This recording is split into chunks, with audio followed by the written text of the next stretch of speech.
దేవుడికి చెట్టు ఎందుకు? ఇది మూఢనమ్మకం కాదు. మన శాస్త్రం నేర్పిన ఆధ్యాత్మిక పర్యావరణ బుద్ధి. మన శాస్త్రంలో ప్రతి దేవుడు ఒక లక్షణానికి ప్రతీక.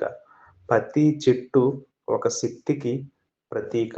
ఆ 2 శక్తులు కలిసినప్పుడు భక్తి మరియు ప్రకృతి సమతుల్యం.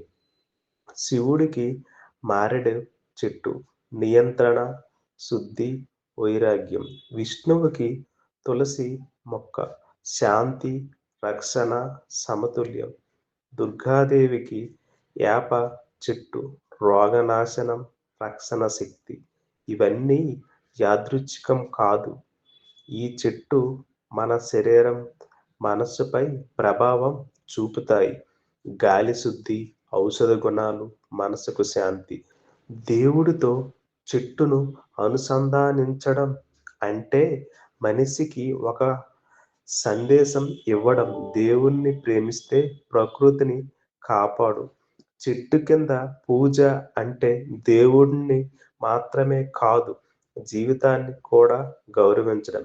అందుకే మన పెద్దలు చెట్టును దేవుడిగా చూశారు. మీ ఇంటి దగ్గర పవిత్రమైన చెట్టు ఏది? తులసి, వేప, రావి, మారేడు. కామెంట్ చేయండి. ఇలాంటి మరిన్ని ఆధ్యాత్మిక వీడియోల కోసం ఎల్ఎంకే డివోషనల్‌ని సబ్స్క్రైబ్ చేయండి.